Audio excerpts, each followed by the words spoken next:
Shutdown's Crux, Democrats' deep-rooted distrust of GOP on immigration. Washington at the heart of the confrontation that led to a government shutdown lie 2 weeks of mixed messaging by the president and 2 decades of deep-seated acrimony and suspicion between Democrats and Republicans on immigration. The Dems just want illegal immigrants to pour into our nation unchecked, President Trump tweeted Sunday. Senator Mitch McConnell, the Kentucky Republican and Majority Leader, said his Democratic counterpart, Senator Chuck Schumer of New York, was playing with all of those lives over the issue of illegal immigration. A Trump campaign official, Michael Glassner, lauded the president for keeping Americans safe from evil, illegal immigrants who commit violent crimes against lawful U.S. citizens.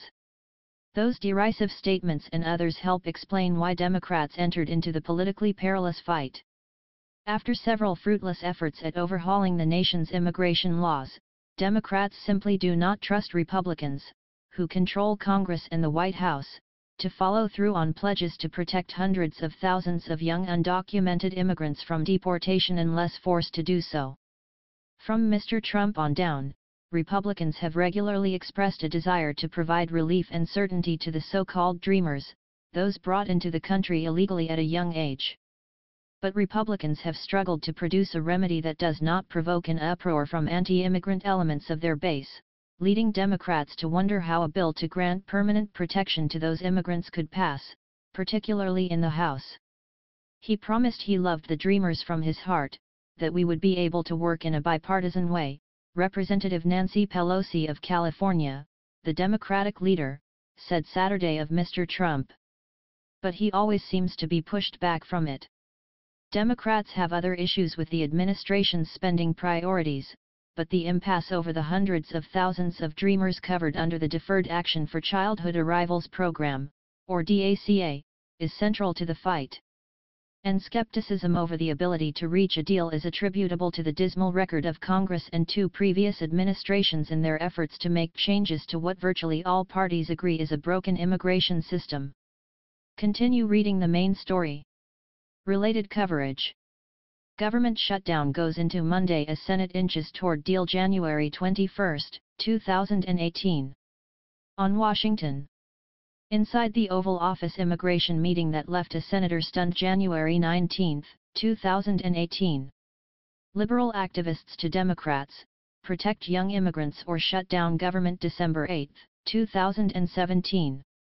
During the tenures of both George W. Bush and Barack Obama, some of the most influential deal-makers in the Senate, Edward M. Kennedy, Democrat of Massachusetts, and John McCain, Republican of Arizona, among them, tried repeatedly to forge a compromise that would increase border security and provide a path to legalization for millions of undocumented immigrants.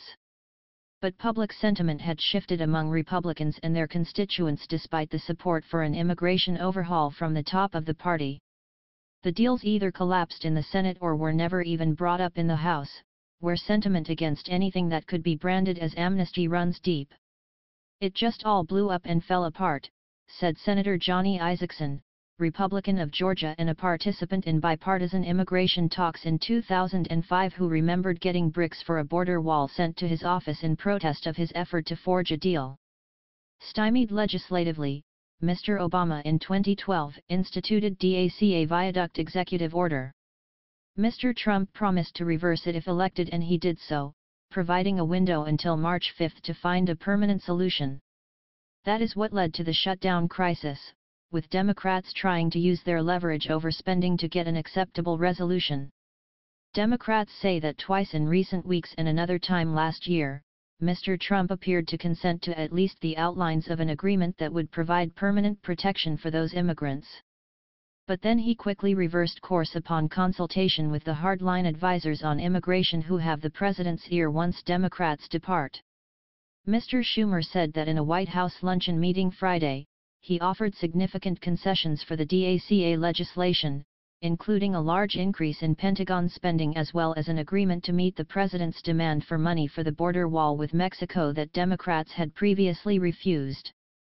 Democrats say the White House rejected the proposal hours later, asserting that it did not go far enough to limit the ability of new immigrants to bring in more relatives to live in the United States. The president's shifting positions have left Democrats exasperated. I essentially agreed to give the president something he has said he wants in exchange for something we both want, Mr. Schumer said on Sunday. Republicans say that this situation is different from ones that led to previous immigration failures, and that they are fully committed to negotiating in good faith when the shutdown is ended. Now we have a deadline and we have bipartisan willingness to deal with the issue, said Senator John Cornyn of Texas, the number 2 Republican. I think it's different. Both Republicans and Democrats say Mr. Trump's endorsement of any immigration deal is essential, since it is the only way a sufficient number of House Republicans could be enticed to vote for it under cover of Mr. Trump's backing. That makes it easier for House action, said Senator Jeff Flake, an Arizona Republican who has been part of the latest round of bipartisan immigration talks. I think if he finds a way to like it, they can pass it in the House. But Mr. Trump's backing is no guarantee of Republican votes.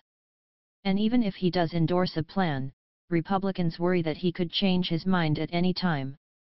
Senator Tom Cotton, an Arkansas Republican who has been a major impediment to an immigration compromise with Democrats, said Sunday on NBC's Meet the Press that he could not commit to back a proposal simply because the president endorsed it. And some on Capitol Hill believe that Speaker Paul D. Ryan's leadership post would be in jeopardy if he pushed through an immigration bill that most House Republicans opposed. In recent months, Republicans suggested that they would hold a strong hand in any funding showdown because Democrats would be reluctant to force a government shutdown over undocumented immigrants. If Democrats did, Republicans figured they would have a strong message to counter with by attacking Democrats as willing to shortchange Americans to help those who entered the country illegally. They are now aggressively pressing that line of assault. But the message is also provoking new doubts about the sincerity of Republican determination to help Dreamers, muddying an immigration debate that is at the center of the conflict and has confounded Washington for almost 20 years.